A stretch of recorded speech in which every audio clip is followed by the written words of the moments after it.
This is going to be my first preview for the Ravens-Colts Week 3 matchup. Of course, the Colts are dealing with a lot of injuries on the offensive side of the football, just like the Ravens are kind of all over their offensive line. Earlier in the week, it looked like there would be huge shakeups as it stands now. As I record this early Saturday morning, Quentin Nelson practiced in full on Friday, so it looks like the only starter that they'll be missing is center Ryan Kelly. Really interesting offense to watch. I have to break apart these previews into offense and defense on Saturday and Sunday. Otherwise, they're going to become huge videos, and I'm not sure that that's what people want on a Saturday morning, and B, I'm not sure that I have the time to be able to do that unless I wake up super early like I did today. So Anthony Richardson being out is difficult for the Colts to navigate, clearly, along with their center, and it's unfortunate for me as a Ravens fan, and probably for a lot of you. Like, I wanted to see the guy play. He's super talented and was doing a lot of good things, I think, through 2 weeks, regardless of what the statistics say at certain times. Quentin Nelson being there certainly stabilizes things. I'll get this out of the way for the old school Ravens fans who maybe were Colts fans decades ago. It's okay to root against Jim Irsay, but admit that this is a talented offense. I'm going to do the Colts offense first. Obviously, you see the picks rotating through. So Sunday morning, I'll talk about the Colts defense versus the Ravens offense matchup. It's a talented wide receiver group. Michael Pittman Jr., man. The dude's had like 180 catches in the last 2 years, something like that. I think 99 catches in 2022. I believe he's 16 for 23 in terms of catches to targets so far in 2023. Alec Pierce, third-round pick 2 years ago. Josh Downs, the rookie from North Carolina, they got Isaiah McKenzie too. Those are their two slot receivers. But Josh Downs, I think he's got 7 catches, 5 of which are for first downs. He's got a 6th one that would have been a catch for a first down that was called back against the Texans. And like I said, they're dealing with injuries besides just Richardson and Kelly and then Nelson, not practicing for a couple days and then practicing in full on Friday. Jelani Woods, their freakish tight end, who's a second-year player. He finished his career at Virginia after starting, I think, in the SEC for his first 3 years. He's been on IR to start the year. He had a hamstring injury in the offseason, got worse or re-aggravated it sometime during camp. I'll get to Gardner Minshew in a minute, but first talk about the head coach, Shane Steichen. Hopefully I'm saying that name correctly. Came over from the Eagles, and it's obvious. It's an Eagles replica in terms of offense. Some of the plays with the blocking variations are ones that I really only see the Eagles running. I'm particularly talking about some of the things they do with their center, Ryan Kelly, who of course is out, that really mirror what the Eagles do with Jason Kelce. Really smart signing to bring Gardner Minshew over, if you ask me. His familiarity with the system is a huge asset for this team. Especially now that Anthony Richardson's out. Now, clearly there's a couple of things that they cannot run, being as Richardson's out. Let's get to those first. So it'll be a little bit tantalizing as a football fan to see some of these things and know that Richardson is not playing football this week. You got this log draw that the Eagles ran to great effect in the Super Bowl against the Chiefs out of a flex formation. It kind of doesn't matter where you put the tight end, but I think they're running what looks like a bubble up here, trying to hold defenders from the backside, maybe even trying to hold this guy with some action by motioning the running back out. And you can see they've widened up Denzel Perryman, who I thought played super well against the Ravens in Week 1. It's a really weird dynamic. The Ravens and Texans played in Week 1. The Colts and Texans played in Week 2.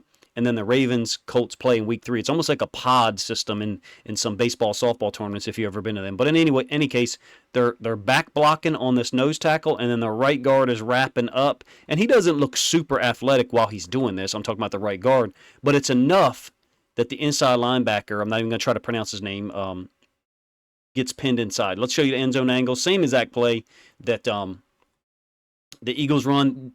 From what I saw last year, I thought the Eagles were trying to run it to a 3 technique. So this is the 3 technique. And then you can just get Quentin Nelson to base him out, back block with the center, wrap up or log with the guard, occupy this linebacker with the motion running back out of the backfield, which is Zach Moss, talented player that came over from Buffalo. And you can see the way they blocked it, the guard wrapping up. But they've isolated that inside linebacker. He kind of can't be right. Richardson takes off for a touchdown run.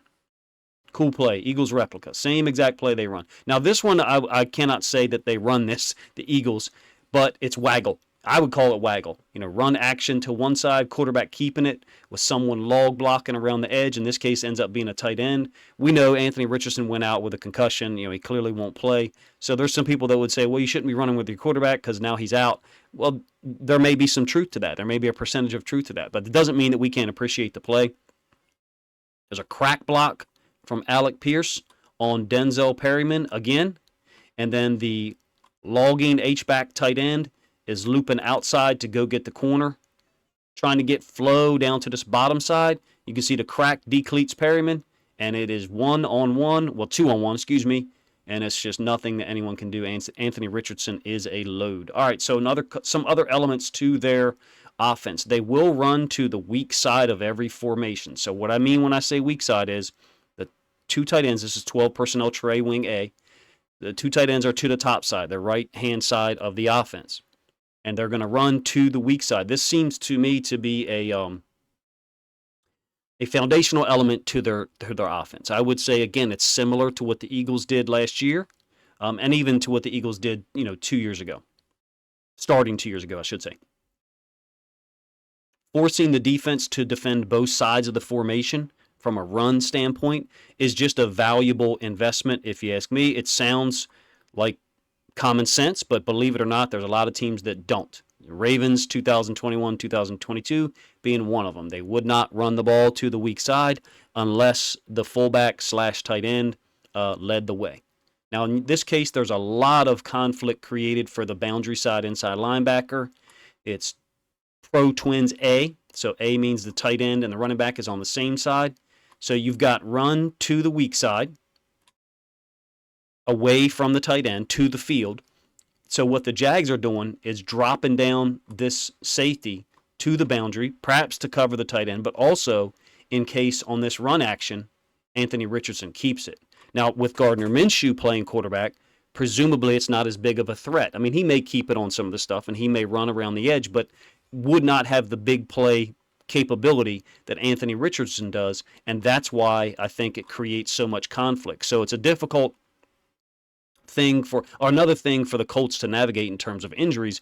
Anthony Richardson being out, some of the things that are built into this system and a lot of offenses in terms of the quarterback keeping it to the boundary, it appears less dangerous with Richardson out. Hopefully I explain that in a way that makes sense, but the system, is still there in terms of them running the ball to the weak side and putting you in conflict to the boundary with the boundary side inside linebacker with some RPO stuff.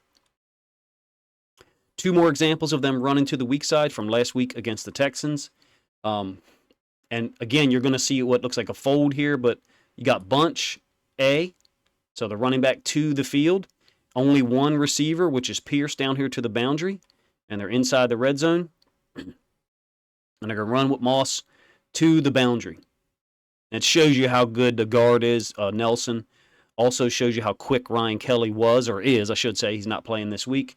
You're going to see, I think I gave you the end zone angle of this one, not sure. 75, the right guard, tries to reach this D tackle, but then watch the hole that this goes into. The center's got nobody over top, so he's going to pull and insert through the B gap and get up there and try to wall off the boundary side inside linebacker, Henry, and then I'm not sure even how to say his last name, so I'm not going to try, but good gain to the boundary, to the weak side, away from the formation. Same formation, very next play. Sticking with it, Moss on the side of the bunch left A. They're going to block it differently. I think the left guard and the left tackle do an amazing job here of scooping this backside D tackle, and then Nelson's going to get up and wall off the backside inside linebacker. I do give you the end zone angle of this one. Same play, just a slightly different blocking scheme. Touchdown to Zach Moss. Let me give you the end zone so you know what I'm talking about in terms of the left guard and the left tackle. On the last play, on the 2 plays ago, I guess I should say, in terms of the plays I showed you, they reached the D tackle and the center logged out or pulled into the B gap, and that's where the play went. This time, they're going to combo up with Nelson. That allows the left tackle to take this guy over, and then they're just going to zone this time. There's no pin pull action to it, I guess. That's what a lot of people would refer to it as. You can see they're comboing that guy. This time it's the guard that works up to the inside backer. Nelson and the left tackle have closed off the backside inside linebacker and the backside D tackle. Moss getting downhill, running away from the formation, away from where the strength is. I think Moss had 88 yards and 1 touchdown against the Texans last week. You saw the touchdown, but he's a pretty talented guy. All right, another talented player they've got is a rookie slot, Josh Downs from North Carolina. Super accomplished player in college. From a Ravens standpoint, you would think that Ardarius Washington would be a good matchup for him. He's smaller, quick, just like Downs. Well, unfortunately for us as Ravens fans, we know Ardarius Washington is out, possibly out for the season. Downs, like I said, has 7 catches, actually 8, but one of them's called back. And I think 5 of them officially have gone for first downs. Plays really well in the slot. I seem to remember that it was announced pretty quickly that he was the starting slot receiver over Isaiah McKenzie, who we know as Ravens fans played for the Bills last year and gave us some issues in Week 4 at home, particularly on screens. Downs is quick, got great hands. I seem to remember last year at North Carolina him having 1 drop, maybe. I think he's down here to this play. I seem to remember him having 1 drop in 2022. I think this is a first down on a 3rd and 3, 3rd and 4. He just seems to be a guy who understands how to get open, understands defenses. This one gets called back, by the way. He's lined up as outside receiver. He just seems to be a guy who understands how to get open, where to be, particularly in zone defenses. And Anthony Richardson was very adept at finding him in those situations. This is a 3rd and 10. And you can see Richardson's already let go of the ball. He trusts him. You would have to think that Gardner Minshew does too, right? Talented guy.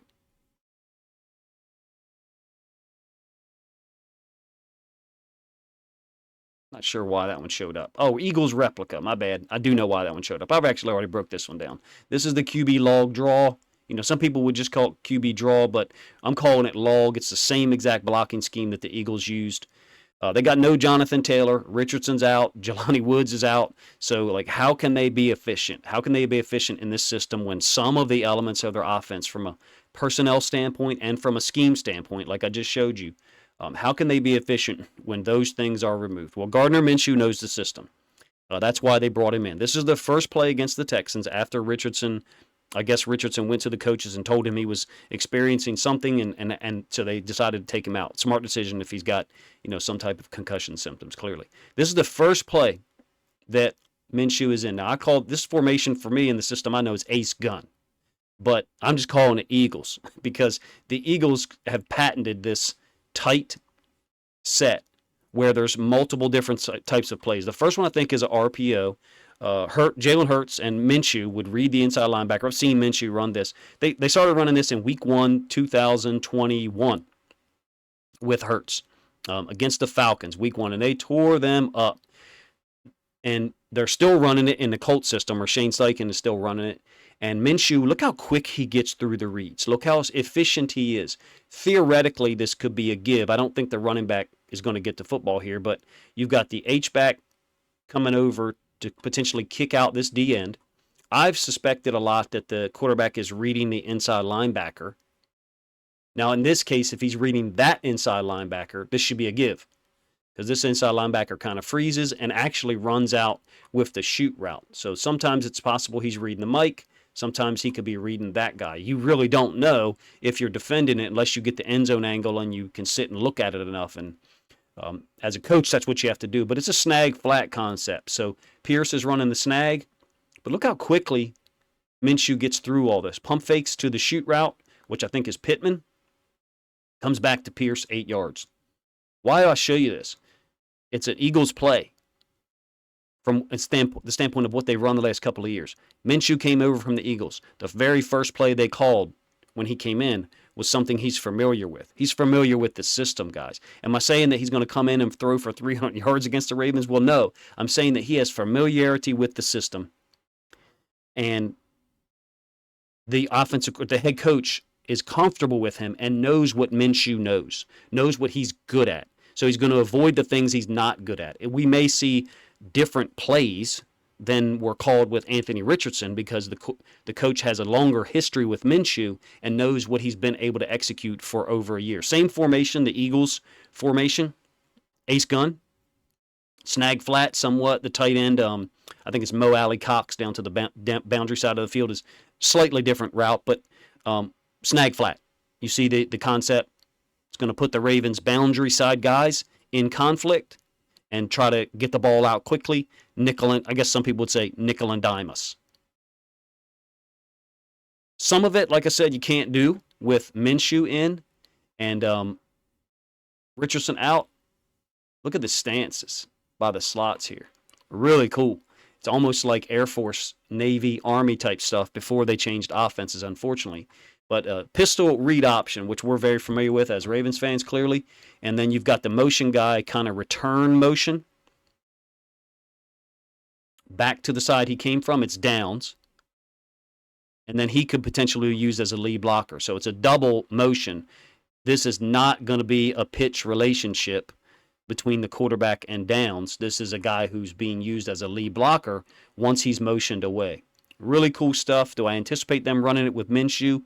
No, but I still think nonetheless it's a fun play to watch, and that's why I bring it to you. I think Minshew is very confident, and I think that if you make a mistake coverage-wise, do something that's unsound, he can take advantage of it, like you see here. Big play. I think this is the first possession he was in the game. Pass up top to the tight end. The Texans, I think this is the third different, I don't want to say, I guess you say blown coverage, whereby someone did something wrong. Not sure who it is, whether it's the boundary side safety or Derek Stingley down at the bottom, but clearly it looks like you've got a cover 2 type look up to the top or quarters, and then down to the bottom, nobody on the tight end, over the top. Huge gain. Will Mallory, I think, is the tight end's name. Pretty talented guy. Apparently had a pretty good camp. All right. The Texans did really hold, to me, the Colts down in the second half. Let's get that out of the way. In the second half, the Colts had 3 points on 4 possessions, 20 plays for 103 yards. So it's not like the Colts were incredibly efficient once Minshew came in. No doubt about it, all right? And they're going to have to execute up and down the field. I think they got to try to shorten the game. I think they need to obviously minimize turnovers. Are they going to beat us deep? Are they going to get big runs against us? We've limited big plays for the most part on defensively. We played a really good brand of defense, despite missing, clearly some key players in Marlon Humphrey, Marcus Williams, Ardarius Washington now, and Odafe Owe as well is out for this week at least. We've still got a lot of good pieces left. We still played a really good brand of defense. You don't think that they're going to come in here and be able to generate a ton of big plays. I do have the film of the Texans-Colts game from the second half, but I wanted to show you the things they can execute, the things they have executed so far, as I don't want to say a little bit of a warning, but just an indicator. These are the things that they can do well. Josh Downs can play. Michael Pittman Jr., as Ravens fans, we should know he can play because he tore us up in that Week 4 game in 2021. I think he had 6 catches for like 102 yards and 1 touchdown. I'm going to focus the Ravens defense for this part on some of the guys that have made plays in the absence of Humphrey, Marcus Williams, and then now Odafe Owe and Ardarius Washington. I hope to have a video out tonight or tomorrow morning. I wanted to do one on Brandon Stephens. I think he deserves it. I think he's played well enough through 2 weeks to surprise a lot of people. I'm not really going to focus on him here. I'm going to focus on 3 guys whose names maybe we weren't expecting to make plays through 2 weeks on defense. And these are crucial contributions, if you ask me. And the first guy is going to be Ronald Darby.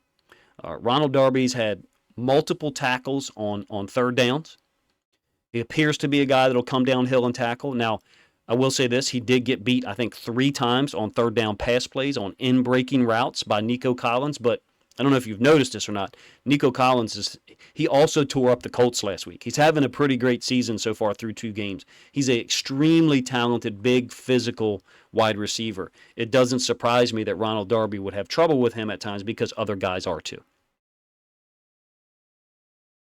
This is going to be a third down sweep to Noah Brown. I guess sweep. It's just a pass play. It's a revert pass behind the line of scrimmage backwards, and Darby ends up being the guy to finish it off. Look at Kyle Hamilton. This is what I think Coach Harbaugh is talking about when he says the effort. We're blitzing the nickel. Kyle Hamilton spinning down and communicating with the backside safety, which I think is Stone, on the motion. Watch it again. So this is Hamilton here. I think we're blitzing Washington, and that's Stone. Watch what Hamilton does to the guy trying to block him, and then how Darby finishes it off. No way.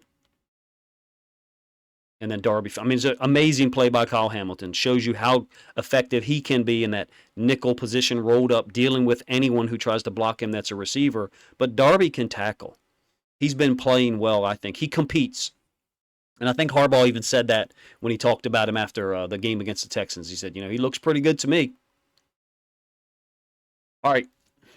Geno Stone, another guy who I think has played extremely well and showed it against the Bengals. Patrick Queen making a tackle on third down.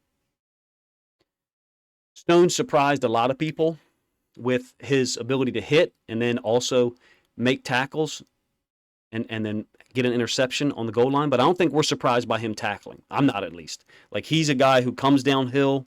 He's willing to get involved. We should be surprised somewhat if he continues to get interceptions like he did against Joe Burrow. It would certainly be great if we could get an interception against this Colts team. If we go out there on offense and we don't turn the ball over and we can force one or two turnovers, clearly puts us in a great position to win the game. They being the Colts offense, they got to be efficient, not turn the football over, and short. I think they've got to shorten the game. I think they've got to figure out a way to turn a 60-minute game into a 52-minute game or a 50-minute game, just by how much they possess the football and keep our offense off the field. Yeah, we don't have OBJ. J.K. Dobbins obviously out for the year. We don't have Justice Hill. So we've got issues there at running back as well in terms of our playmakers. But with Lamar on the field, with all of the guys who we still have, we're going to be an issue for any defense. I'll cover the Colts defense a little bit more in detail on Sunday morning. But they have had a success with the pass rush. I think they had 6 sacks last week against the Texans. I do not think that coverage-wise they look like the type of team that will give us problems historically, and I don't think they look like the type of team that can match up man and certainly can't play stick split zero with the efficiency that the Bengals can and the Texans did in week 1. Hopefully I said that in a way that makes sense. The guy that I'm incredibly happy to see make plays last week and play well and get credit for it was Rock Ya-Sin. This one, on a 3rd and 5, I mean, this play and the one I just showed you, if we don't have these two plays, we may not win the game. Or we may be in a perilous position. This is a 3rd down stop by Ya-Sin against Jamar Chase, one-on-one in the end zone. We've seen Jamar Chase win plenty of these matchups in the last 2+ years.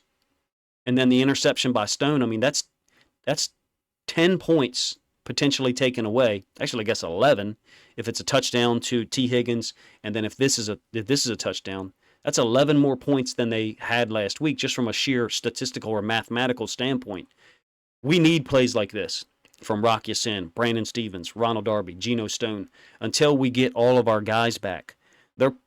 If you ask me, for the situation that we're in defensively, those guys are playing well. But Joe Burrow clearly had some moments last week in the second half where he was able to be efficient and move the football.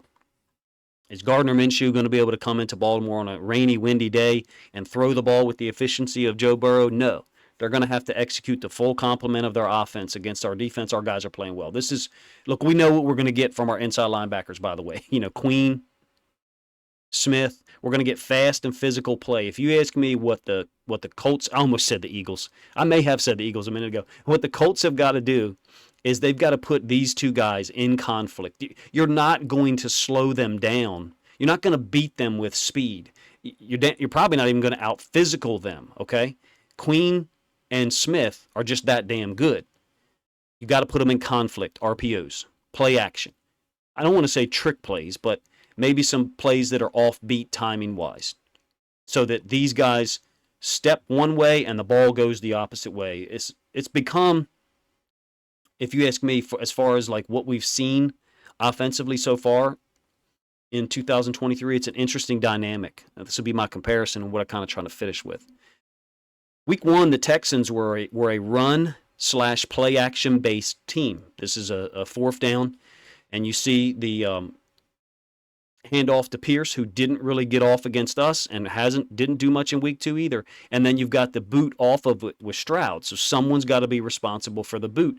That dynamic, that run and then play action dynamic, was not present in the Bengals game at all. That's maybe one of the things that the Bengals offense is kind of missing, is that they're an 11 personnel spread team that doesn't create horizontal conflict like that play action boot play that I just showed you on 4th and 1, which was unsuccessful. They don't create that horizontal conflict. They've got to throw screens out there to do so.